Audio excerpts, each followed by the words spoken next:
Il est bon de rappeler qu'un bon nombre de nos activités, professionnelles ou de loisirs d'ailleurs, tiennent qu'à un tout petit fil, mais un fil de rien du tout, ou alors un routeur, ou un modem, ou à de bonne volonté de l'une ou l'autre personne. C'est intéressant quand même, dans ce sens aussi, à un moment donné. Mais que ça ne vous empêche pas de liker, d'envoyer des étoiles, des commentaires, etc. N'hésitez pas à réagir, à partager, à commenter cet épisode. Bonne écoute.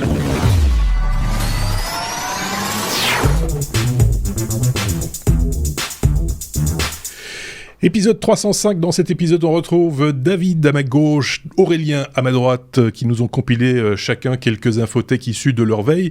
C'est ainsi qu'on parle dans un moment du commerce des avis, justement, des notes ou encore des étoiles. L'industrie qui fait face à une pénurie de matériaux, pas que de métaux rares d'ailleurs, non, même le cuivre pose problème aujourd'hui. Nvidia filtre les sons dits parasites. La mise à jour de l'application Nvidia Broadcast élimine sans douleur, je vous rassure, chat, chien ou encore cigale. Les beaux jours arrivent et après de longs mois de confinement, on reprend le vélo à assistance électrique. Il est donc bon de faire le point sur la législation concernant ces véhicules un petit peu plus véloces que le vélo traditionnel, on a envie de dire. Comment allez-vous les garçons ? Là, d'un côté, on a David, toujours à Bangkok, il fait de plus en plus chaud d'ailleurs, tu me confirmes ? Oui. Effectivement, c'est un petit oui, voilà, oui, merci. Et puis en France, on a Aurélien, fait toujours même temps, il fait dégueulasse comme à Bruxelles. Voilà, bon, on va pas s'étendre là-dessus, il fait pas super beau. Non, c'est pas top. Mais, on va ouvrir les terrasses, donc on pourra prendre la saucée sur une terrasse. Ouais, c'est ça, on peut se faire saucer sur les terrasses maintenant, effectivement. Comme d'habitude, on fait un petit clin d'œil à ceux qui nous ont laissé des commentaires ou qui se sont manifestés d'une manière ou d'une autre. Je généralise un petit peu, mais on n'en prend que 5 sur la liste, qui est assez longue. Vous avez été nombreux à laisser des commentaires, des pouces, etc. sur YouTube et ailleurs. Je salue Moustique06 qui nous a laissé un commentaire, je vous en parlais la semaine passée, via l'application Podcast Addict. Comme quoi il est encore possible de laisser des commentaires via les applications de podcast. Excellente application de podcast si vous êtes plutôt Android, puisque cette application n'existe que sur Android, mais elle est très populaire et donc voilà. Et là, il est possible de laisser aussi des petites notes et des commentaires. On salue Jax, un habitué sur YouTube, Luciano Vaccaro, que je ne connais pas et qui a commenté également cette semaine. On salue Didier Lutti, qui lui cumule. Il laisse des commentaires sur YouTube et sur notre blog lestechno.be pour être certain qu'on ne le loupe pas. Et je salue également Joao de la chaîne Montre et moi. Montre comme une toquante, quoi. C'est une très belle chaîne YouTube qui, pour les fans d'horlogerie, d'horlogerie fine même, et de montres de qualité. Et donc, Joao est un passionné et donc fait de très belles vidéos sur le sujet. Je vous conseille sa chaîne si vous aimez les montres, et évidemment, et je le salue au passage, puisqu'il lui aussi s'est abonné au Techno cette semaine sur YouTube. Voilà, je pense que j'ai bien fait le tour de la question. Si vous êtes prêts, les garçons, on peut entamer notre abécédaire. Et on va parler des avis. Les avis et des faux avis. Il y a eu ça a fait un petit peu le buzz cette semaine, cette histoire d'avis sur Amazon, si je ne dis pas de bêtises, et de marques donc qui ne se retrouvent plus sur Amazon parce que pris en flagrant délit de faux avis. Mais tu vas nous expliquer ça, Aurélien. Oui, donc c'est un article qui a été relevé par Sébastien, que je remercie d'ailleurs. Donc sur la sortie d'un livre, un livre qui s'appelle La Nouvelle Guerre des Étoiles, écrit par un certain Vincent Caucase. En fait, il a enquêté sur la présence de groupes Facebook dans lesquels qu'il a infiltrés et dans lesquels en fait on propose des gens qui sont sur la marketplace Amazon, donc c'est pas forcément Amazon en tant que tel, qui proposent donc de recevoir un produit et même une commission en plus de ce produit-là pour fournir sur la plateforme Amazon un commentaire 5 étoiles avec des photos enrichies. Et donc pour créer ces faux avis, même si ce produit ou ces produits n'ont jamais été vendus sur la plateforme Amazon. Donc en fait, il lève un peu le voile sur tout ce business souterrain. Et en fait, ce sont généralement des commerçants plutôt de Chine ou de Chine, qui cherchent à se faire référencer et à avoir des commentaires en français les plus propres possibles, ceux qui paraissent les plus lisses possibles, et qui vantent les qualités de leurs produits. Et donc en fait, bon, moi je n'ai pas lu le livre, je l'ai pas lu clairement. Mais il y a une interview, pardon, on vous a mis dans les notes une interview qu'il a donnée, je crois, sur Europe 1, il me semble. Interview très intéressante dans laquelle il explique bien toute cette mécanique-là, le fait que Amazon, pour eux, ils ne font pas de commerce des avis, donc en fait, eux, ils hébergent ces avis-là, mais voilà, ils n'attestent rien. Il donne certains conseils sur qu'est-ce qu'il faut vérifier, est-ce qu'il faut qu'il y ait, s'il y a un seul avis, faites attention, il faut qu'il y ait beaucoup d'avis, il ne faut pas s'arrêter au premier, ni au meilleur, ni au moins bon, il faut regarder la note médiane, enfin, un tas de conseils comme ça. Sachez que ça existe, sachez que tout ça... c'est du marketing, c'est des actions qui ont pour but de faire vendre les produits et de faire du bénéfice. Donc, soyons vigilants. Tu fais bien de le rappeler, hein, c'est pas que sur Amazon, il y a aussi TripAdvisor par exemple ou d'autres sites qui justement provoquent en quelque part l'idée de c'est aussi le public qui juge de la qualité du produit qu'on vous propose d'une manière ou d'une autre et donc met ça fort en avant. Si on en parle aussi aujourd'hui, c'est parce qu'il y a eu, vous le savez, c'est toujours un peu lié à de l'actualité. Il y a eu une actualité cette semaine qui a mis en évidence la marque Oki qui propose différents accessoires informatiques. En général de bonne facture, d'ailleurs je comprends pas pourquoi ils s'amusent à faire des faux avis, et donc qui a été banni, la firme a été carrément bannie de la plateforme Amazon parce que pris en flagrant délit d'abus flagrant d'avis manifestement un petit peu bidonnés, on va dire ça comme ça. Donc voilà, soyez méfiants, ne vous fiez pas que aux avis qui sont là, ou alors peut-être communiquer avec des gens que vous connaissez, qui ont peut-être, eux, ont un son de cloche, des gens que vous pouvez frapper éventuellement s'ils avaient un mauvais avis sur la question. Tu voulais encore ajouter un truc, Aurélien ? Oui, il y a même des plateformes de détection de faux avis. Je ne savais pas que ça existait. Mais il y en a une aux US, j'ai oublié le nom, mais si vous écoutez cette interview, il en parle. Donc, sachez que ça existe aussi. Donc, méfiez-vous. Quand vous voyez des produits très alléchants avec un seul avis, soyez méfiants quand même. Ouais. Faux avis sur Amazon, effectivement, hein, tu as raison. Cette interview est à écouter sur le site d'Europe 1. C'est en podcast dans les interviews d'actualité, justement, d'Europe Matin. Donc, n'hésitez pas à aller écouter ça pour aller plus loin. On vous met le lien, évidemment, hein, dans la description de cette vidéo. Je ne sais pas si David avait une opinion sur le sujet, d'une manière ou d'une autre, David. Oui, c'est une pratique qui est fort pratiquée en Asie. Comme Aurélien le disait, ça vient principalement de Chine. Ouais. Et j'ai déjà été approché par ce genre de combine. En fait, le principe, c'est que on reçoit le produit, on doit l'acheter et on est remboursé après avoir donné un avis positif. Ouais. Le problème pour des plateformes de détection de faux avis, c'est qu'il existe aussi des vrais faux avis. Mais ici, ce sont des vrais faux avis, parce que la personne a réellement reçu le produit, fait réellement des photos, mais elle n'est pas remboursée si elle donne pas un avis positif. Oui. Ce qui empêche, que des mauvais reviewers reçoivent le produit, se disent ça ne vaut rien, je ne vais pas leur donner un avis positif. Ah ben non, si tu donnes pas l'avis positif, tu n'es pas remboursé. Bien sûr. Et c'est en effet très pratiqué en Asie et c'est assez malheureux. Oui, effectivement, parce que ça biaise complètement le principe qui, à la base, est un bon principe. Hein, collectivement, plus on en a d'avis, mieux c'est normalement.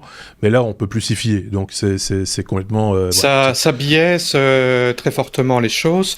Mais la grosse problématique, à mon avis, moins en Europe qu'en Asie, c'est que bien souvent, ça cache de la fraude. Oui. Donc, ce sont des vendeurs qui vendent des produits frauduleux et ils ont besoin de bons gros avis pour pouvoir arnaquer le plus de gens possible.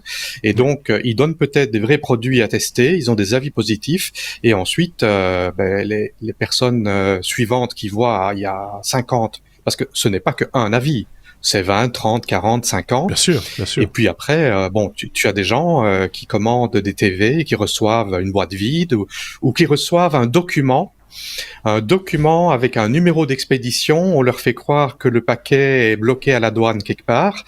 Et comme il y a un numéro de tracking qui a été mis sur l'envoi du document qui a été envoyé par recommandé, les plateformes, l'équivalent d'Amazon ici en Asie, refusent le remboursement. D'accord, ok. Oui, parce que c'est la parole de l'acheteur contre le vendeur. Et il y a beaucoup de problèmes comme ça ici en Asie. Oui, bon, ben voilà, on n'est pas sauvé, quoi. C'est ça que je voulais dire. Et donc, oui, vas-y. Les avis, c'est quand même la base du. Enfin, c'est aussi un critère très important du ranking. Donc, oui, et du rapport de confiance qu'on peut avoir avec la marque aussi, quelque part. Hein. Voilà. Donc, c'est quand même... voilà. C'est pervers. Et donc, il vaut mieux peut-être aller chercher des avis ailleurs que sur les sites de commerce, en fait. Hein. Mais ça, c'est encore plus compliqué. Ça demande une démarche encore plus compliquée, sans doute. Donc, et puis, effectivement, comme tu le dis, le ranking aidant, ces produits sont mis en avant de manière plus évidente encore sur les plateformes. Et donc, on ne peut pas passer nécessairement à côté non plus. Donc, voilà. Faites attention à ce que... Oui. La seule chose qui est vraiment de confiance, c'est de connaître quelqu'un qui a acheté le produit, qui en est content, et un peu le bouche à oreille, quoi. Le bouche à oreille, c'est ce que je disais. Vraiment la garantie qu'on a, quoi. C'est ce que je disais là tantôt, en préambule. Tout à fait, tu as raison. Donc, ayez des amis. On est à la lettre C. C comme Chine, on va encore parler d'Asie, du coup, mais avec David, cette fois. Le ciel nous tombe sur la tête, David. De quoi s'agit-il ? Ou du moins, le ciel nous est quasiment tombé sur la tête. La fusée chinoise Long March 5B, qui avait été lancée pour mettre sur orbite le premier morceau de la nouvelle station spatiale chinoise, était censé, comme tout lanceur de satellite, retomber de manière contrôlée dans l'océan, mais une fois avoir déchargé son morceau de station spatiale, ils ont perdu le contrôle et il a tourné autour de la Terre un peu plus d'une semaine, avec la hantise qui retombe sur une zone habitée, sur une ville. Je ne sais pas dans quelle mesure on en a parlé en Europe, mais en tout cas en Asie, on en a beaucoup parlé, et tous les jours, les journaux ici donnaient des nouvelles d'où était le lanceur et s'il avait des chances de tomber sur la Thaïlande. Chez nous, on en a beaucoup moins parlé. On en a un peu parlé dans les journaux en disant « Tiens, ça va tomber, mais il y a de fortes chances pour que ça tombe dans l'eau, parce qu'il y a quand même beaucoup plus de surface humide d'eau sur cette planète dite bleue, et à juste titre. Et donc, ça devait tomber, je pense, de fortes probabilités que ça tombe dans l'océan Pacifique, si de mémoire, hein, je ne dis pas de bêtises, mais qu'effectivement, on ne savait pas à quel moment ça allait arriver, et qu'une grosse partie des matériaux, soi-disant spéciaux, allait être consumés lors de leur rentrée dans l'atmosphère. Voilà. Ça pour la petite parenthèse, la petite précision, David. C'était quand même un lanceur de 30 mètres de haut et de 22 tonnes. Donc, il y a quand même un certain risque. C'est le premier étage, n'est pas zéro, mais... Oui, c'est ça. Mais en effet, la probabilité dit que il y a beaucoup de chances qu'il brûle en rentrant dans l'atmosphère. Quoique, quand c'est un lanceur, ça ne rentre pas aussi vite qu'une météorite et ça brûle moins. Ici, il est rentré apparemment au-dessus des Maldives, enfin près des Maldives, et on ne sait pas exactement où il est tombé, mais apparemment personne n'a reçu de morceau sur la tête, donc ça n'a pas fait de dégâts. Par contre, la NASA s'est un peu énervée.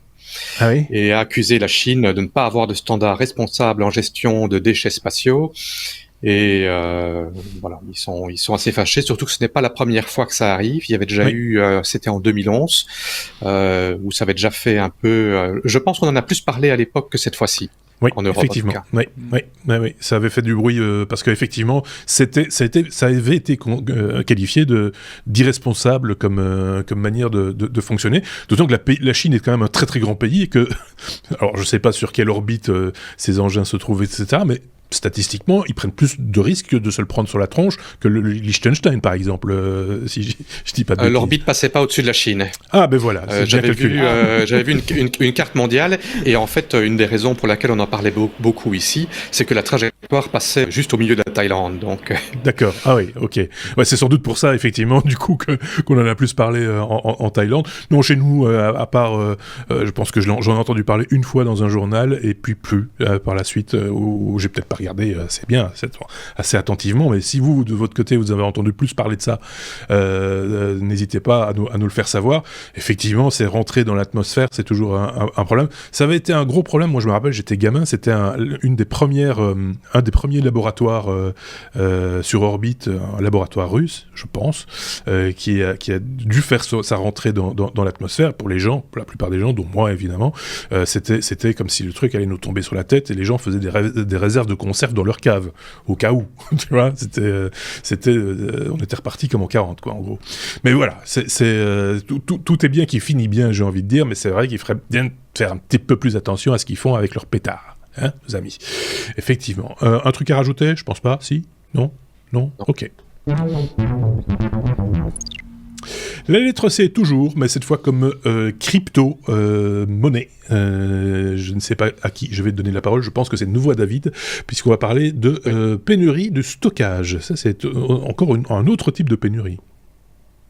Voilà, donc après la pénurie des cartes graphiques, maintenant on voit arriver la pénurie des disques durs, du stockage, et tout ça grâce à de nouvelles crypto-monnaies, dont une en particulier qui s'appelle le Chia. Ouais. Qui est basé sur l'espace disque plutôt que sur une puissance de calcul. D'ailleurs, cette crypto-monnaie se veut être écologique, comparé au Bitcoin, par exemple, qui consomme 148 TWh d'électricité, ce qui correspond à la consommation électrique de la Pologne. Mais d'un autre côté, ça a l'effet d'avoir dévalisé les stocks de disques durs en Asie. Ça a commencé en Chine, à Hong Kong, ça a commencé aussi en Australie, et moi je l'ai vu aux premières loges ici en Thaïlande. En 5-6 jours de temps, il y a plus de disques durs de disponibles au-dessus de 2 terabytes. Les prix ont été multipliés par 2, voire par 3.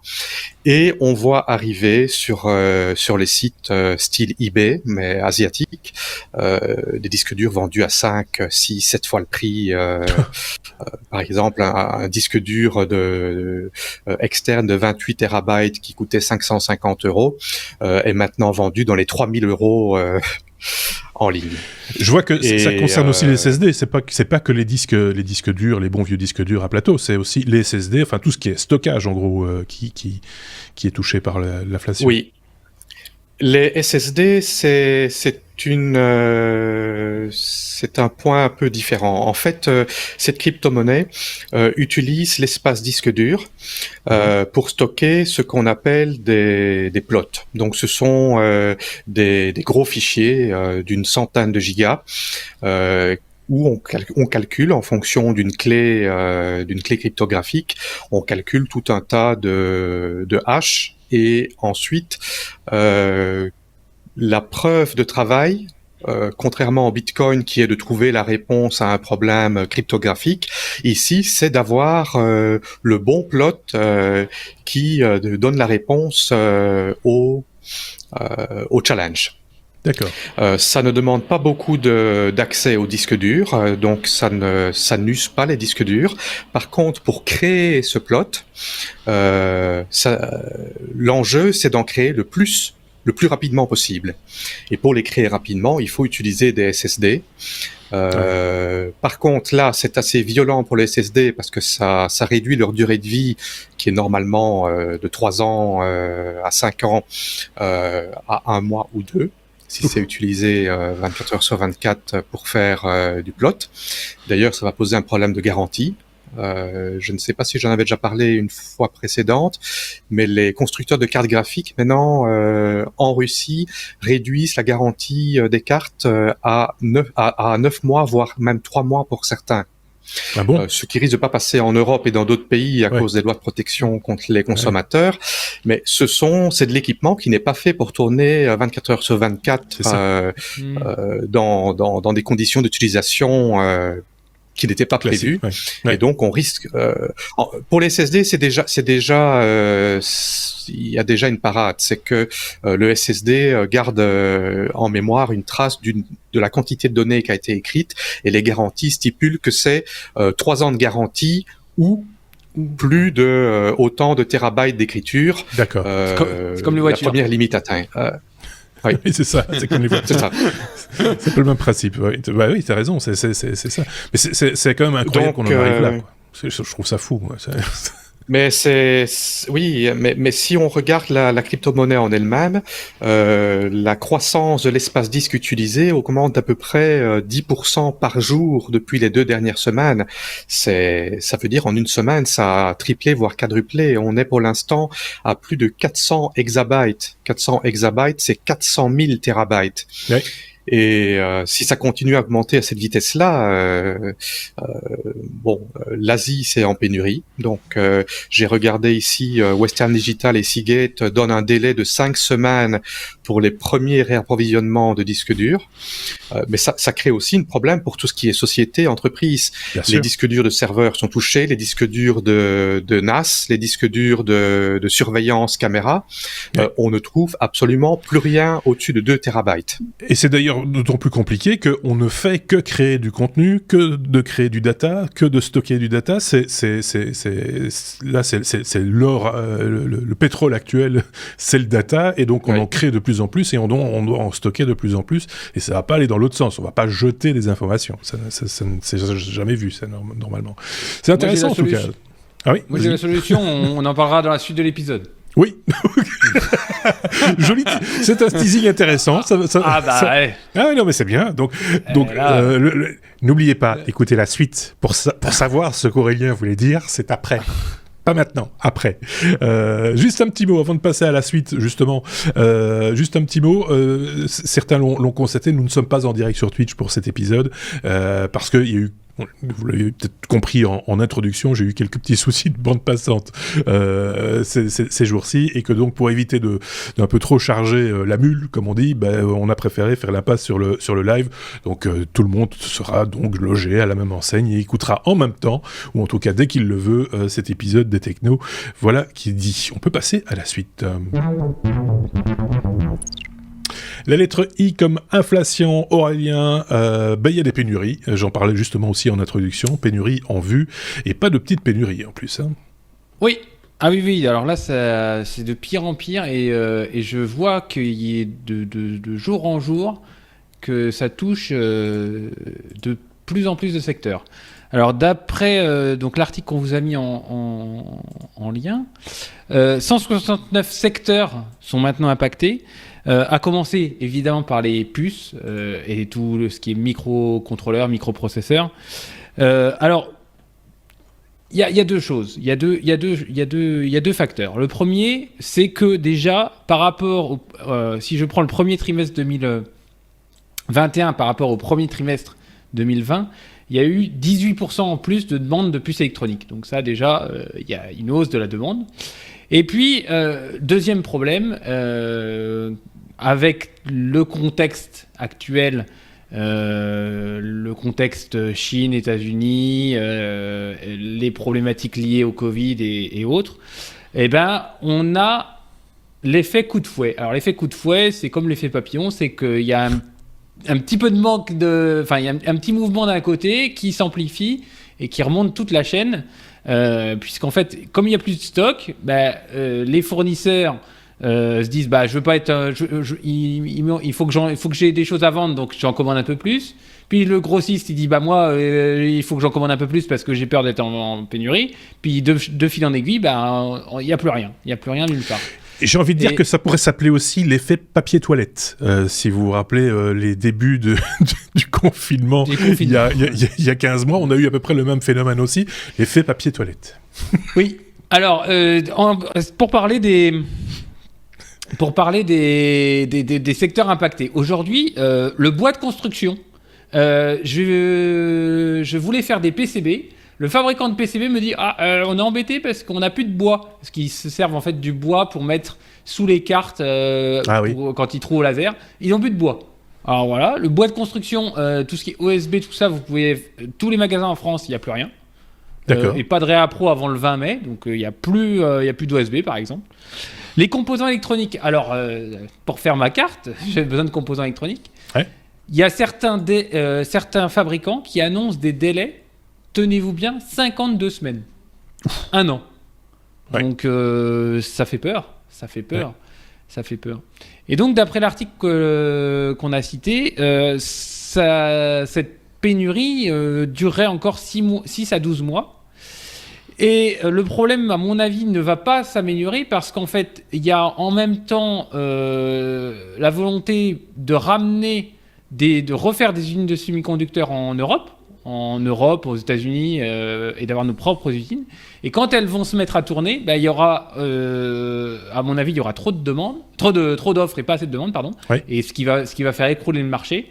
Et du coup, on n'est pas au bout de nos peines avec ça. Ouais. Et pour tous les gens qui travaillent dans l'électronique, c'est un vrai casse-tête. Aujourd'hui, si vous voulez produire des cartes, vous pouvez produire 99,9% de la carte, mais si vous manque la résistance en question, vous avez... Bah oui, c'est juste foutu. Mais ceci étant dit... On dit de l'électronique, mais c'est même pas de l'électronique de pointe. Hein. C'est vraiment, ce sont des composants tout à fait classiques, des semi-conducteurs et des choses comme ça. À tel point, j'avais lu quelque part, je pense que c'est chez Peugeot, où certains modèles sortent avec des contours encore mécaniques, parce qu'ils n'ont plus les moyens de fabriquer des contours électroniques, et donc ils ont remis des anciens modèles qui avec aiguilles, machin, etc., mais mécaniques, quoi, donc ou semi-mécaniques, pour arriver à sortir les véhicules des chaînes de production et pouvoir les livrer à temps, parce que là ils s'exposent à d'autres frais du coup, et voilà, pour dire à peu près où se situe le problème. Mais il est pas que là, il va être demain sur des objets aussi anodins que, je sais pas moi, des lave-linges, enfin tout ce qui contient de l'électronique, micro-ondes par exemple, oui, mais bien sûr. Donc voilà, ça va peut-être aussi, alors là je suis un petit peu, je suis pas devin, mais ce qui serait bien, c'est que ça relance l'envie de réparer les choses, tu vois, que ça donne envie aux gens d'un petit peu se casser la tête et d'essayer, plutôt que de remplacer par du neuf, d'essayer de remettre les mains dans le bidule pour essayer de le réparer. Si ça pouvait durer comme ça, faire un petit stage de 6 mois, 1 an, tu vois, pour vraiment se remettre un petit peu en question, je trouve que ce serait quand même un petit peu bénéfique pour tout le monde. Tu voulais rajouter un truc peut-être ? Je t'ai coupé. Pas là. Oui, mais oui. Oui. Enfin, c'est vicieux comme truc, parce qu'en fait, vous vous dites là, je vais avoir du mal à produire. Du coup, j'approvisionne des composants que je garde, que je stocke. Donc en fait, il y a des stocks partout, tout petits stocks partout, et puis personne n'a rien. Et c'est ça, et tout le monde est bloqué. Et là, j'ai commandé aussi des composants qui sont destinés à l'automobile. C'est vraiment sur un composant global qui comporte plusieurs petits composants. Ils ont beaucoup de mal à donner un délai à un client pour dire on sera capable de vous livrer 10 composants, 100 composants dans tant de temps, c'est incroyable. Et il suffit qu'il y ait un composant sur l'ensemble que tu demandes pour que tout se bloque et toute la machine se frise. Et effectivement, c'est d'une complexité rare. Et donc, il va falloir faire preuve d'ingéniosité, à mon avis, pour arriver à se sortir de ce mauvais pas. Je sais pas ce qu'en pense David, qui lui... alors là, on le voit pas parce qu'il s'est mis en mode Star Trek, David, cette semaine, et on ne voit pas le décor qu'il a derrière lui, et qui est pourtant un décor très technophile, puisque c'est un peu ton bureau laboratoire... où on voit les bobines de fil, les boîtes à résistance, et voilà. On voit qu'on est chez un vrai tech pour le coup. Est-ce que tu as peur de cette pénurie ? Est-ce que cette pénurie te fait peur, David ? Disons que il faut pas en avoir peur. C'est une réalité, elle est là. Il faut faire avec. Je lisais un article cette semaine, je pense, en début de semaine. Apparemment, TSMC, qui est le fabricant majeur de microprocesseurs, donc c'est lui qui fabrique les microprocesseurs pour diverses grandes sociétés. Donc, ils ont fait une réunion spéciale des actionnaires et ils leur ont annoncé qu'il n'y aurait pas de retour à la normale avant au moins la mi-2022. D'accord. Donc ce n'est pas fini de suite du tout. Et comme Aurélien le disait, en effet, chacun fait son petit stock stratégique à gauche, à droite, mais le problème, c'est que les fabricants de composants électroniques se retrouvent également impactés parce que eux sont incapables de construire les composants qu'ils ont besoin pour faire tourner leur chaîne de production. Ouais. Donc c'est un effet boule de neige et c'est très problématique. Maintenant, comme tu disais, je trouve que c'est peut-être en effet une occasion de réparer un peu plus, de réutiliser, de recycler, de trouver. Bon, ce n'est pas possible pour tout. Non, bien sûr. Mais sur la réparation, de manière générale, peut-être pas sur la fabrication, parce que là on a des cahiers des charges, il faut les respecter, et c'est très difficile de changer un cahier des charges en cours de mise en production. Mais par contre, sur de la réparation, tout simplement, je pense que là, il faut faire appel à des gens qui en ont un petit peu dans la tête et qui sont pas dans cet esprit de voilà, il y a abondance de matériaux, on peut y aller sans problème, et comme des gorées, consommer comme des cons. Voilà, voilà. Oui, comme par exemple acheter une nouvelle TV tous les 3-4 ans. En fait, la moitié des TV, voire peut-être même plus, qui se retrouvent jetées, sont soit encore fonctionnelles, ou soit elles nécessitent simplement qu'on remplace les condensateurs. Quelque chose que quelqu'un qui bricole un peu sait faire en 15-20 minutes. Et la TV refonctionne. Et il y a pas mal d'équipements comme ça. Les condensateurs, en tout cas dans les tâches d'alimentation, c'est le composant qui meurt le plus vite et souvent qui est très facile à remplacer.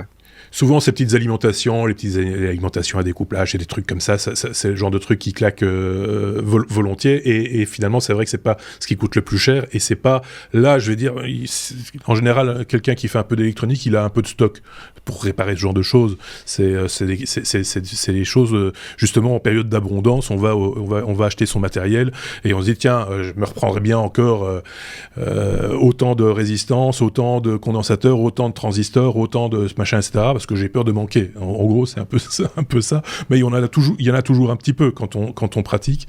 Donc voilà. On va voir comment ça va se passer. Mais on ouvre un œil. C'est pas la première fois qu'on parle de cette inflation et de cette pénurie plus particulièrement dans les technos. En tout cas, qu'on l'évoque. On n'en a jamais parlé autant, mais on l'évoque. Et je pense qu'on n'a pas fini de l'évoquer.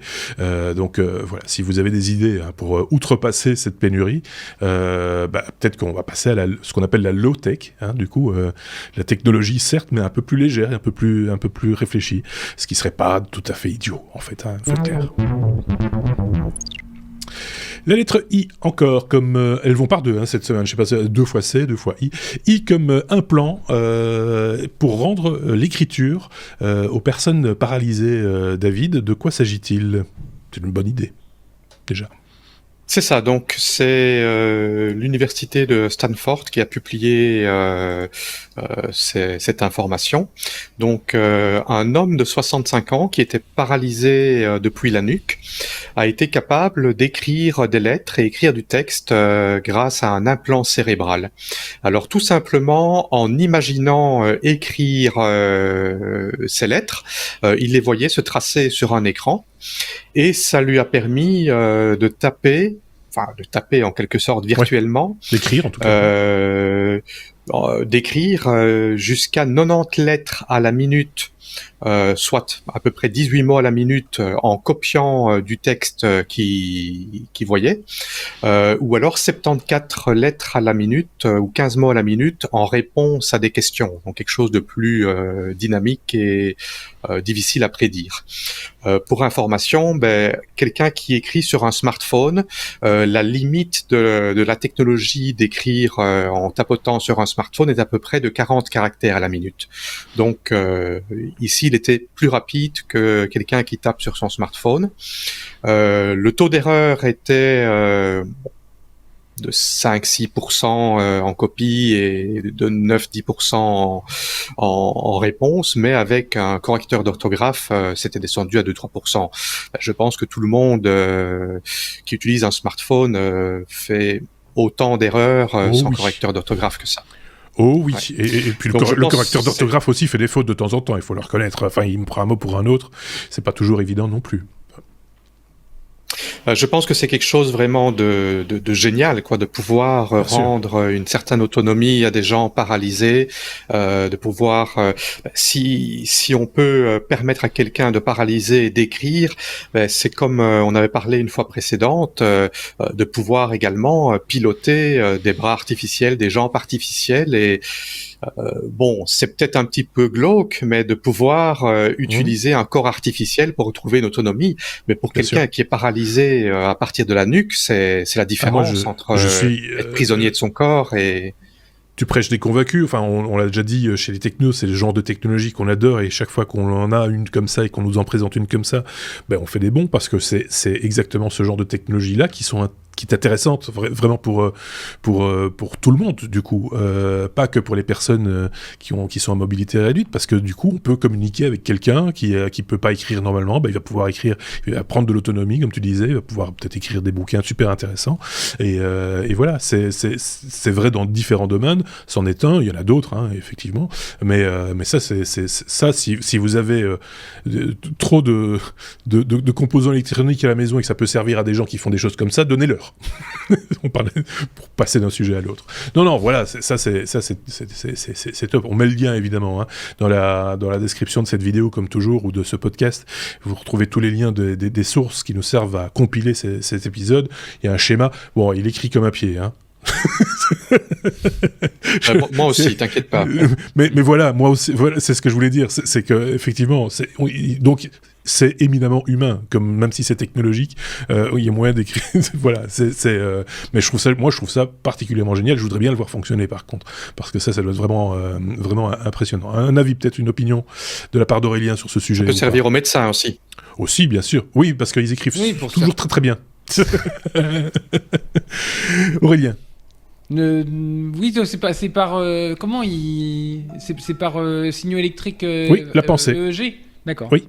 C'est ça. Okay. Donc, ils ont trouvé les emplacements idéaux, on va dire, pour placer les sondes, et ce sont ces signaux qui sont, imaginons, interprétés, et voilà. Je pense que c'est une techno qui va vraiment, qu'on va vraiment voir naître ça, parce que je vois de plus en plus de projets autour de moi. Sur le G, sur... Elon Musk, on avait parlé aussi à un moment donné, je pense qu'ils ont des projets dans cet esprit... Ah oui, Neuralink. D'ailleurs, je pense qu'il s'est fait implanter une puce déjà, on en a parlé. D'accord. C'était une rumeur, je ne sais pas si elle est fondée ou pas, mais... il sera le premier utilisateur de sa technologie, apparemment. Écoute, c'est courageux, et tant mieux. Je veux dire, je préfère que ce soit lui. que voilà. Mais voilà, mais non, mais si tu crois en un truc, il faut pas y croire qu'à moitié, quoi. Bon, c'est clair. Voilà, il faut y aller à fond, quoi. Ok, super. C'est une bonne nouvelle, c'est chouette. On va vous donner donc une explication sur la raison pour laquelle David, c'est un petit peu dans le décor de Star Trek, pour ceux qui ont l'image, c'est pas indispensable d'avoir l'image pour le comprendre. On va parler d'NVIDIA, et comme je le disais en introduction, une mise à jour sur l'application Broadcast, une mise à jour de la version 1.2, qui permet de supprimer des sons particuliers, comme par exemple le son des cigales. David. Voilà, donc NVIDIA a fait une mise à jour de leur NVIDIA Broadcast. L'argument marketing de cette mise à jour, c'est de pouvoir supprimer le bruit des cigales. Et je ne sais pas si vous avez vu les nouvelles, mais cette année-ci, c'est la sortie des cigales américaines qui sortent tous les 17 ans. Et il y en a des milliards et ça fait un bruit pas possible. Et donc, pour les gens qui sont en vidéoconférence chez eux, ça leur permet de faire une vidéoconférence en supprimant totalement le bruit des cigales. Apparemment, ça permet aussi de supprimer le bruit des chats et des chiens. Donc, si on a des chats qui miaulent, des chiens qui aboient, ça permet de supprimer les enfants, non. Le bruit. Les enfants. Je ne sais pas. Ça dépend des enfants. Si c'est des enfants chiens ou des enfants chats, oui, ou des enfants cigales, mais pas des enfants humains. Mais ceci étant dit, on l'a peut-être tous remarqué, David, en t'écoutant. Ton son est clair et limpide, peut-être un tout petit peu décalé, mais bon, il y a la distance également qui explique cela. Mais c'est là aussi ce traitement, ce fameux traitement NVIDIA Broadcast, tu l'appliques actuellement sur ton micro, parce que normalement, tu as de la clim. Il fait pétant chaud en Thaïlande la nuit, enfin pas que la nuit d'ailleurs, mais là il est minuit et quelques chez toi, il fait pétant chaud, t'as besoin de la clim, ça tourne, le ventilateur tourne, t'as des ordinateurs autour de toi, tout ça fait du bruit, on ne les entend absolument pas. C'est très bruyant. C'est très bruyant. Est-ce que tu peux faire la démonstration de désactiver le bidule pour qu'on se rende compte du bruit qui est autour de toi? Oui, voilà, donc je désactive, 3, 2, 1... Et là, c'est les chutes du Niagara, quoi. C'est juste totalement... Ça va plus loin que ce qu'on appelle le noise gate. Le noise gate, en audio, ceux qui font du son ont l'habitude de ça. C'est que en dessous d'un certain seuil sonore, il y a une porte qui se ferme et qui coupe, entre guillemets, le son. C'est quelque chose d'assez commun. Ici, ça va plus loin parce que c'est sur certaines gammes de fréquences. Alors, en électronique, on appelle ça un filtre notch, qui élimine donc une gamme de fréquences très particulière. Mais ici, en plus, il y a un peu d'intelligence artificielle derrière ou de l'algorithme. Oui, ils utilisent l'intelligence artificielle. Je vais le remettre en route pour... Oui, parce que là, on se noie, là, pour l'instant. Il n'est pas parti. Voilà. En fait, ça prend quelques secondes pour se mettre en route parce qu'apparemment, il y a de l'intelligence artificielle. Il fait une certaine analyse avant de switcher. Et donc, ayant vu la nouvelle, je me suis dit... c'est une super occasion de tester la technologie, surtout que, comme vous avez entendu, il fait très bruyant ici et en général, ce qu'on fait, c'est que Marc diminue le niveau sonore et j'essaie de parler un petit peu plus fort pour augmenter le rapport signal-bruit. Mais ici, j'étais assez scotché en essayant. Et d'ailleurs, l'image passe aussi par ça. Évidemment, c'est Nvidia, ça passe par une carte graphique GeForce RTX 3070 qui sont introuvables pour l'instant. Oui, c'est ça. Oui. Mais bon, c'est chouette. Alors, c'est chouette et comme tu disais, le noise gate du passé, c'était pas génial à utiliser parce que on entendait très nettement la coupure. Bien sûr. On entendait la coupure et en fait le bruit de fond revenait pendant que tu parlais. C'est uniquement les moments où tu ne parlais pas que ça coupait le bruit, quoi. Effectivement, et il y avait toujours ce chevauchement du bruit. Ici, le chevauchement du bruit ne s'entend plus. J'ai vu une démonstration où il y avait un bruit de perceuse et un marteau et on n'entendait pas le bruit du marteau et la voix était claire et il n'y avait pas de coupure au moment des coups de marteau. Enfin, c'est vraiment très très impressionnant comme technologie.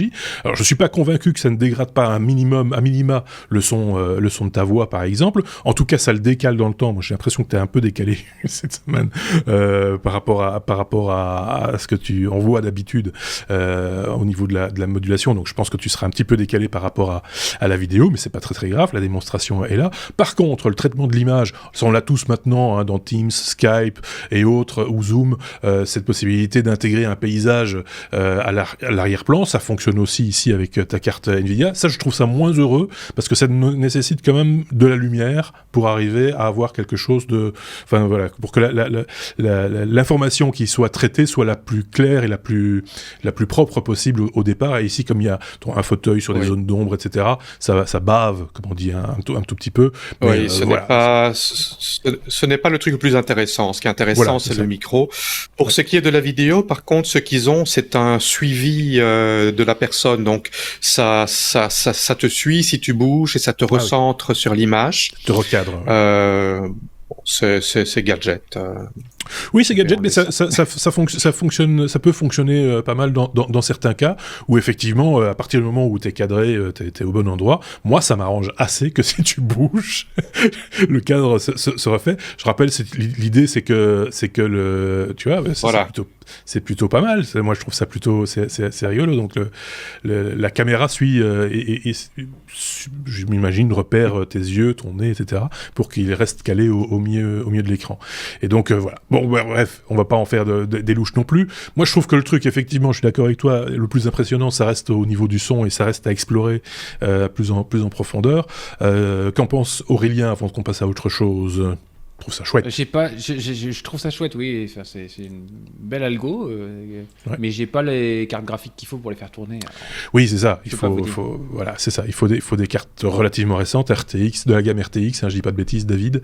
Et à partir de là, on peut faire tourner ces applications, quoi. Ou ça marche déjà sur des Oui, GTX. je pense que non, je pense qu'il faut une RTX série 2000 ou plus, quelque chose comme ça, okay. Parce que ça utilise les Tensor Core, c'est une nouvelle technologie qu'ils ont. Mais maintenant, je ne suis pas certain que ça nécessite réellement ça, mais bon, c'est un argument commercial aussi, quoi. On est d'accord. On notera d'ailleurs à l'oreille que de temps en temps, la carte perd un petit peu ses jeunes. On entend des réminiscences de ta ventilation de temps en temps qui remontent derrière, puis qui disparaît très rapidement. Donc c'est encore perfectible, on l'imagine, mais c'est déjà... Ce n'est pas parfait. Ouais. Oui, mais c'est juste génial, quoi. Parce qu'effectivement, quand tu es en réunion et que tu as du boucan autour de toi, moi j'ai des chantiers dans ma maison, je pense que mes collègues seraient très contents que j'utilise ce genre d'algo, effectivement. Bon, allez, on passe à la suite. Ça ne fonctionne pas que sur le micro, en fait. Oui, ok. ça peut fonctionner également sur l'haut-parleur. Ça veut dire que si tu parles avec quelqu'un qui a beaucoup de bruit de fond, toi, tu l'entends sans son bruit de fond et ça permet de mieux comprendre la personne. Ok, je vais demander à mes collègues d'investir dans des cartes RTX, ça me coûtera moins cher. On est passé du coup, sans rendre compte comme ça rapidement, prestement à la lettre R comme rançongiciel. C'est pas facile à dire. Les Québécois aiment bien ce genre de mot-là, c'est parce que c'est ransomware normalement. Mais bon, rançongiciel, j'aime beaucoup aussi, parce que voilà, la langue française permet ce genre de choses. C'est le fléau de l'année 2020, 2021 même, j'ai envie de dire, Aurélien. Ah oui, tiens, je me suis trompé. Oh, c'est pas grave. Voilà, bon, bref, donc oui, c'est le fléau et je suis bien placé pour vous en parler parce que j'ai subi. J'ai la malchance d'être possédé. J'ai pas de carte RTX. Par contre, j'ai un NAS QNAP et voilà. Et il y a beaucoup qui se sont fait avoir. Et donc, du coup, j'ai un peu creusé. Et puis, il y a eu des articles cette semaine dans la presse qui ont dit qu'en 2020, il y a eu plus de 255% d'attaques par rançongiciel qui touchent principalement des entreprises ou des hôpitaux ou des organismes publics. Et que la France est très sévèrement touchée. C'est le deuxième pays le plus touché. Alors je vous laisserai fouiller l'article, mais franchement, ils se professionnalisent. Les cybercriminels, vous en avez qui sont spécialisés pour trouver les accès. Vous en avez qui sont spécialisés pour mettre les premiers petits malwares, qui vont de poste en poste, de proche en proche. Après, vous avez ceux qui sont spécialisés dans l'encryptage des données, enfin récupérer les données et les encrypter. Et puis vous avez les derniers, la chaîne. Ça, c'est ceux qui font le service après-vente. Une fois que vous avez vu, c'est avec eux que vous discutez pour payer. Ouais. Donc ça, c'était la première news, le premier article de la semaine là sur ce truc-là. Et alors, deuxième chose, AXA, qui est quand même un grand assureur en France, principalement d'entreprises, qui commence à fermer les robinets en disant « Nous n'assurerons plus et nous n'indemniserons plus les dommages liés au ransomware ». Parce que 41% des demandes d'indemnisation en 2020 étaient liées à ça. Il faut savoir qu'en 2020, l'article dit qu'il y a eu 5,5... Enfin, les rançons ont causé un dégât de 5,5 milliards d'euros rien qu'en France. Donc c'est énorme. Et autour de moi, là, j'ai plusieurs personnes qui bossent dans des boîtes de plusieurs centaines de personnes qui sont littéralement à l'arrêt. Ils ne peuvent pas ouvrir leur ordinateur portable, pas leur téléphone professionnel, et qui bossent avec leur téléphone portable perso et un calepin privé et un calepin. Et c'est hallucinant. Donc il y a eu là dernièrement, j'en ai parlé, les NAS QNAP qui sont fait assez violemment impacter. À partir du moment où ils étaient accessibles de l'extérieur, ils passaient par une faille, une backdoor d'un des logiciels QNAP installés sur les Et NAS. Les symptômes, c'est quoi? Comme d'habitude, il te bloque tes données. Alors, c'est très simple et très bête. D'accord. Très simple et très bête. Vous ouvrez votre NAS, enfin vous ouvrez l'arborescence de fichiers de votre NAS, et vous avez dans tous les répertoires un petit document readme.txt. Et tous vos fichiers, vous avez un fichier par exemple le toto.doc, je dis n'importe quoi, il est renommé en toto.doc.7zip. Donc vous voyez votre fichier. Et donc vous cliquez sur l'archive 7zip, elle est lockée, elle est avec un mot de passe, et le mot de passe, il vous coûte 1 centime de Bitcoin. D'accord, donc il zip en fait sous mot de passe. Il zip vos fichiers avec un mot de passe, c'est tout simple, hein. C'est bête comme chou. Et ils utilisent le 7zip qui est sur le NAS, donc c'est que de la ligne de commande. Vous voyez vos fichiers, mais vous ne pouvez pas y toucher, c'est hyper énervant. Et je vous invite à aller sur un petit dark web pour payer en Bitcoin. Voilà. Et donc, comme c'est en Bitcoin, on arrive à savoir combien ils ont... Alors, j'ai pas suivi ça dernièrement, mais ils ont gagné plusieurs centaines de milliers d'euros avec ça. Donc, il y a très longtemps, je dis ça juste en passant, il y a très longtemps, il y a quelques années maintenant, on a fait une série de hors-série pendant un été avec nos petits camarades, Sébastien entre autres, et qui disait attention, un NAS n'est pas c'est pas une archive, c'est pas fait pour archiver les choses, c'est fait pour travailler. Donc il vaut mieux toujours archiver le contenu de son NAS sur un autre support, peut-être dans le cloud ou que sais-je, parce que c'est plus on fait d'archives, moins il y a de chances d'être rançonné comme ça, quoi. Mais moins de 2 terabytes. Un backup déconnecté. Un backup déconnecté, oui, bien sûr. Oui, donc un disque dur externe qui est utilisé comme backup et qui est déconnecté après, parce que s'il est déconnecté, il n'y a aucune chance que quelqu'un y ait accès et l'encrypte. Ouais. Oui. Donc c'est voilà, autant le savoir aussi, mais ceci étant dit, voilà, à un moment donné, c'est vrai qu'on a énormément de contenu et qu'on n'y pense pas toujours, enfin le particulier de manière générale et même le particulier un peu prévenu aussi. Moi je sais qu'il y a des choses qui sont pas, je vais pas le crier trop fort, mais il y a des choses qui sont pas backupées qui devraient peut-être l'être. Voilà, ne serait-ce que pour garder un historique. Mais maintenant que je sais que les disques durs se vendent très très cher dans certains pays, je me demande si je vais pas plutôt les vendre. Mais bon, c'est un autre problème. Vas-y Aurélien, je t'avais coupé. Oui, non, mais donc oui, backup sur un disque dur externe débranché, 2 disques durs externes, un les semaines paires, l'autre les semaines impaires. Enfin, toutes les stratégies sont bonnes. Mais ça fait mal quand ça vous arrive. Ça fait Bien mal. sûr. Donc, pour moi, pas de perte.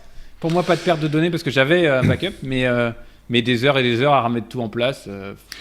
Mais j'ai l'impression, on parle ici de ransomware, donc c'est une technique très particulière, mais il y a aussi toutes les techniques d'hameçonnage, etc.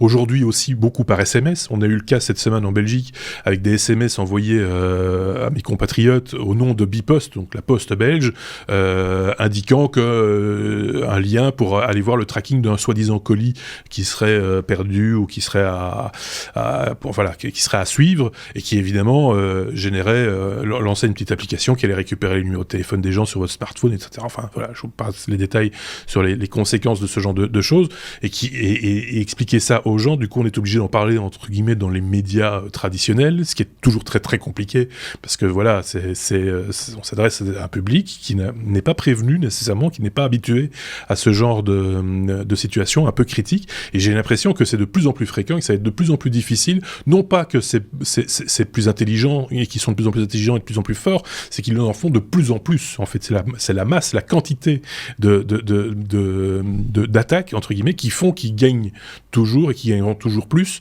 et qui toucheront toujours plus de monde, tout en utilisant toujours la même technique et qui est toujours la plus basique de chez basique et qui fonctionne quand même. J'avais vu un truc, par exemple, tout bête, au hasard, on t'envoie sur base sans doute d'un listing d'adresses mail et d'anciens passwords. Vous savez, comme de temps en temps, il y a des fuites. Et c'était le cas chez LinkedIn, par exemple, à une époque. Adobe aussi, ils avaient perdu un petit peu leur jeune. Ces listes sont en vente sur le dark web. Et donc, quelqu'un vous envoie un mail en disant « Tiens, on a vu que... on est remonté jusqu'à votre webcam, on vous a filmé pendant que vous visitiez un site... avec des jeunes filles dénudées. Et d'ailleurs, on a relevé que vous aviez, par exemple, tapé ce mot de passe. Et ils vous sortent un vieux mot de passe qui date d'il y a 10 ans. Mais du coup, c'est un moment, un virus du doute qui s'installe en disant, alors d'abord, est-ce que j'ai été sur ce genre de site ? Et si oui, est-ce que j'ai masqué ma webcam ou pas ? J'en suis toujours à ces 2 points-là. Et puis, mais ce mot de passe, quand est-ce que je l'ai utilisé la dernière fois ? Et là, vous vous dites, mais c'est juste... mais c'est hyper malin comme truc, parce que ça vous met le virus du doute. Enfin, moi, ça va, hein. Mais je pense que chez le Kidam, ça lui met le virus du doute à un moment donné, de se dire, mais là, j'ai vraiment été piraté. On a vraiment piraté ma webcam et on a des images de moi. Et donc, du coup, on me menace de diffuser ces images à mon patron, à ma famille, machin, etc. Il faut payer, quoi. Manifestement, c'est un système qui fonctionne, malheureusement. Il y a des gens qui payent. Je l'ai reçu des centaines de fois, cet email-là. Et dans plusieurs langues. Classique. En français, en anglais, en japonais, en chinois. Et c'est un grand classique. Et j'ai eu des clients qui m'ont téléphoné, paniqués, en me disant j'ai reçu tel email. Et ils n'osaient pas trop dire le contenu parce que oui, c'est ça. Tout le monde pense avoir quelque chose à se reprocher. Et... Oui, c'est ça. Il y a ce petit, c'est malin parce que du coup les gens effectivement disent oulala, qu'est-ce que j'aurais fait devant ma webcam, à quel moment, machin, etc. Bon, quand t'es droit dans tes bottes, tu sais que voilà, ça va pas la tête. Mais pour d'autres personnes peut-être, c'est un peu le petit truc honteux. Voilà, dont on n'a pas vraiment envie de parler. Et si tu ne payes pas dans les 48 heures, j'envoie une copie de cette vidéo à tous tes amis, à ta famille, à tous tes collègues. Oui, parce qu'avec le fameux mot de passe en question, comme je t'ai montré que je pouvais avoir accès à tes mots de passe, je suis remonté dans ta liste de contacts, etc. etc. Ouais. Et quand vous recevez ce genre de truc, réfléchissez 2 fois et tapez peut-être juste une bribe de phrase de ce mail, vous le tapez dans Google avec des quotes, avec des guillemets, et vous verrez que vous n'êtes pas le seul à l'avoir reçu ce mail. C'est tout simplement rien que ce test-là déjà, il va vous rassurer, je pense. Enfin, en tout cas, j'espère. Mais pour revenir au rançongiciel, c'est en effet très problématique. Et moi, ce que je vois, c'est que à partir du moment où il y a des systèmes qui sont utilisés par des millions de personnes, on parlait ici des NAS QNAP, on pourrait parler d'autres marques, on pourrait parler de Windows, on pourrait parler de sites web qui ont été faits sur WordPress, par exemple. Quand il y a un intérêt de masse et des failles de sécurité possibles, ça donne la motivation à des hackers de mettre l'énergie qu'il faut pour exploiter ces failles et se faire de l'argent. Moi, personnellement, j'aime bien utiliser souvent, je suis dans l'informatique, tout le monde ne peut pas se permettre de faire ça, mais d'utiliser des solutions un peu faites maison.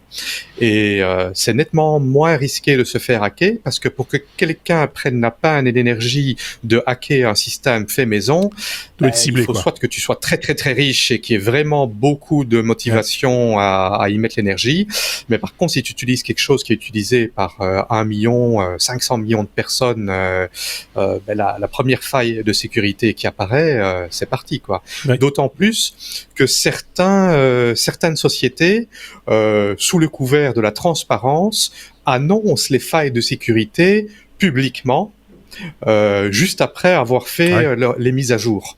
Mais le problème, c'est qu'il y a 20, 30, 40% de personnes qui n'ont pas encore fait la mise à jour quand ils annoncent ça. Donc ça donne une porte ouverte pour les pirates. C'est assez monstrueux, quoi. Est-ce qu'Aurélien voulait conclure son propre sujet, avait encore un truc à dire ou pas ? Non, je suis dégoûté. On l'a tout dit. Ah, mais ça, c'est comme ça. Quand tu apportes un sujet comme ça, c'est sensible et on a envie d'abonder dans ton sens aussi, parce que voilà, si vous avez eu des expériences désastreuses avec des gens qui, soi-disant, vous ont filmé ou des choses comme ça, n'hésitez pas à le mettre en commentaire. On ne se moquera pas. Non, ne souris pas, s'il te plaît. On ne se moquera pas. C'est promis, et on trouvera peut-être le moyen aussi de vous rassurer par certains... Voilà. Bon, je pense. La lettre S, comme speed bike, c'est le speed bike, c'est ce qu'on appelle aussi le vélo électrique ou assistance électrique. On en voit de plus en plus ou pas. Tu vois, je vois lever le doigt. Oui. Non, c'est pas vraiment. Non, il faut. C'est pas tout à fait la même chose. C'est une catégorie de VAE. En fait, D'accord. il y a deux choses qui m'ont, enfin deux articles qui ont été relevés qui m'ont interpellé, puisque en fait les fabricants de vélos maintenant commercialisent à peu près tous des VAE, vélo assistance électrique, qui sont bien cadrés par la loi, dans le sens où c'est assistance jusqu'à 25 km/h, après on coupe tout. Oui. On doit, enfin, c'est pas un scooter, il faut pédaler pour avoir de l'assistance, ainsi de suite. Les speedbikes, c'est autre chose. Les speedbikes, c'est au-dessus de 25 km/h. Et donc, c'est une tendance qui est en train de clairement se dessiner, et de plus en plus de fabricants de VAE commencent à aller vers les speedbikes. Donc, c'est des vélos qui sont toujours à assistance, il faut pédaler, mais dont la vitesse n'est plus limitée à 25 km/h. Et là, ça pose... C'est un peu le vélomoteur, le motobécane de nos parents, quoi. Tu vois, la petite mobilette, voilà, qui avait aussi un pédalier, voilà.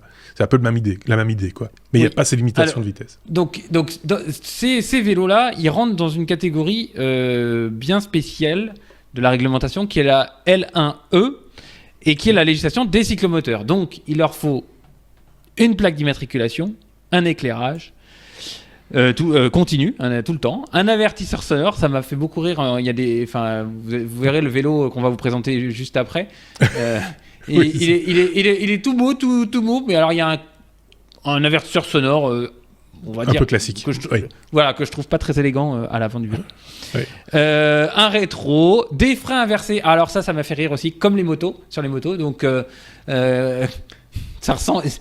Vous avez deux vélos côte à côte. Il y en a un qui a le frein avant à droite, l'autre le frein avant à gauche. Ouais. D'ailleurs, sachiez-vous que moi j'ai appris ça il y a de nombreuses années quand je suis allé faire du vélo en Angleterre, qu'en Angleterre, les freins de vélo sont inversés par rapport à la France. Il n'y a pas de raison, ils inversent tout, il n'y a pas de raison qu'ils inversent ça aussi. Voilà. Donc il faut une assurance, un BSR, un BSR c'est le brevet de sécurité routière, c'est ça je crois, en France, un casque homologué, normalement il vous faut des gants homologués comme sur les motos, les pistes cyclables sont interdites et ainsi de suite. Donc là on a épinglé un article d'un site qui s'appelle Vélotaf, qui vient de Vélotaf, donc des solutions pour aller au travail en vélo, très clairement, qui épingle un vélo de la marque Moustache.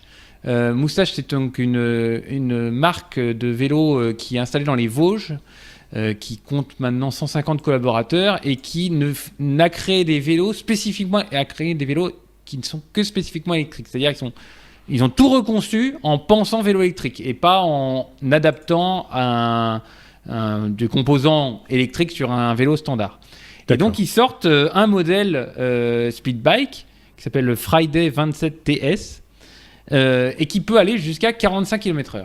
Alors, l'idée, c'est de permettre à des gens d'aller en vélo au travail en habitant, imaginons, la proche banlieue parisienne, je sais pas moi, 10-15 km, qui prendrait du temps en roulant à 25, avec ce type de speed bike, vous pourriez aller en vélo au boulot et du coup vous évitez tout ce qui est embouteillage. Voilà. Oui, ça. Enfin, tout l'intérêt d'aller au boulot à vélo, quoi. Voilà. Et puis, distanciation, puisque le transport en commun et distanciation, ça fait pas forcément bon ménage. Donc là, avec ça, au moins, voilà. Bon, sur le papier, c'est magnifique. C'est un beau vélo. Il est très beau. Il a des gros pneus qui tiennent la route. Il a des freins à disque. Il a une assistance Bosch. Voilà. Et donc, vous pouvez rouler. Ils ont fait un test et grosso modo, vous roulez à peu près à 33 km/h de moyenne. Donc, sur un parcours, on va dire standard, donc on peut dire que si vous habitez à 10 km, vous mettez 20 minutes pour aller au boulot, ce qui est quand même relativement correct. Je pense qu'en transport, ça doit valoir le temps Ça mis dépend. en transport. En agglomération, je pense que... Alors là, je parle parce qu'en plus, oui, il faut préciser aussi pour tout le monde que ce dont on parle là, cette législation, c'est pour la France. En Belgique, on n'en est pas encore là. En Thaïlande non plus, je pense. Ni en Suisse d'ailleurs. Voilà. Donc, c'est à prendre avec des pincettes, mais c'est quand même une indication sur ce qui pourrait être mis en place par le législateur avec quelques nuances, évidemment, pour chaque pays. Alors, en agglomération, je pense avoir lu quelque part que dans une ville comme Bruxelles, par exemple, en voiture, la vitesse moyenne de parcours est inférieure à 26 ou 27 km/h, d'autant plus que Bruxelles, depuis quelques temps maintenant, est passé en zone 30, c'est-à-dire que tout ce qui est rues adjacentes, la majorité des rues, sont à 30 km/h. Il n'y a que les grands axes et certaines rues particulièrement fréquentées qui sont encore à 50 km/h. Donc voilà. Tout ça pour dire que vélo, voiture, normalement, on arrive à peu près en même temps, à quelques minutes près. Alors, à une petite différence, c'est que si vous achetez ce speed bike en question, et la majorité des speed bikes, c'est que le tarif fait mal par rapport à... Oui. On parle de... Bon, alors, c'est encore un marché de niche, c'est, à mon avis, le kit Bosch qui est dessus, il doit coûter vraiment cher, mais là, on parle d'un vélo à 6 000 €. À 6 000 €, vous avez un scooter 300 cm3. Attention, hein, on ne parle pas des mêmes choses. On parle de quelque chose qui pollue face à quelque chose qui ne pollue pas. On parle de... Voilà. Mais... Quelque chose qui fait des entretiens et quelque chose qui fait beaucoup moins d'entretiens. Voilà. Voilà. Mais voilà, tout le monde ne peut pas s'offrir un vélo à 6 000 et quelques euros. Mais en même temps, cette motorisation-là, d'après ce que j'ai pu, on a pu m'en dire, c'est la motorisation Bosch, c'est une des meilleures du marché à l'heure actuelle, et donc c'est pas non plus l'article, on va pas se mentir, hein, l'article sur lequel tu te bases, c'est celui de Clubic, ils en ont fait un test. Je pense qu'on peut leur faire confiance sur la nature de leur test de manière générale. Croisez l'information, hein, c'est ce qu'on dit toujours.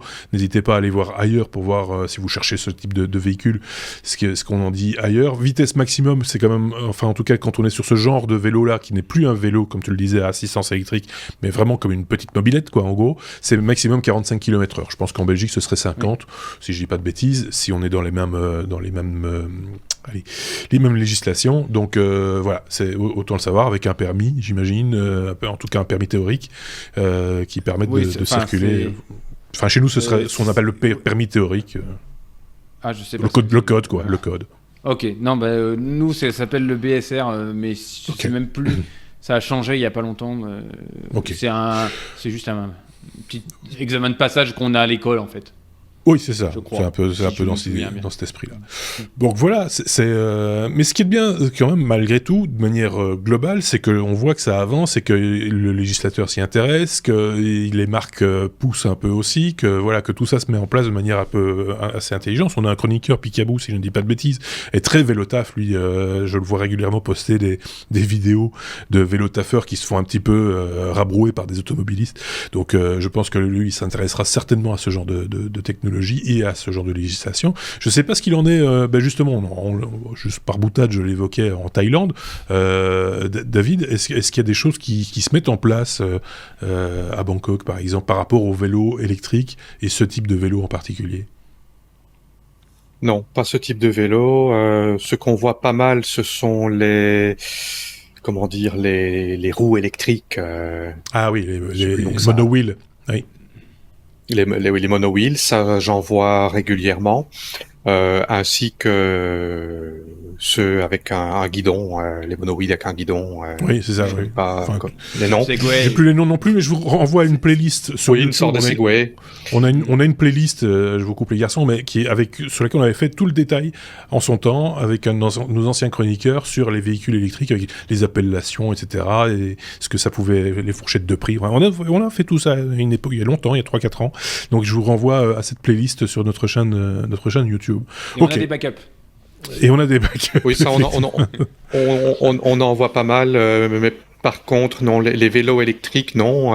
Il y a beaucoup de motos, beaucoup d'accidents de moto et, Ouais, c'est ça, et beaucoup de vélos Oui. dans les villages. Non, des vélos standards, Standard, oui. bon marché. Dans les villages, les gens se déplacent beaucoup à moto, vélo. Voilà. Mais il y a beaucoup de vélos. Oui. J'avais vu une fois les statistiques du nombre de vélos vendus par année, il y en a énormément. Oh, il y en a presque autant qu'en Hollande, quoi, si je comprends. Et, en Chine, il y en a énormément. Ça, j'avais été très étonné quand j'ai été en Chine.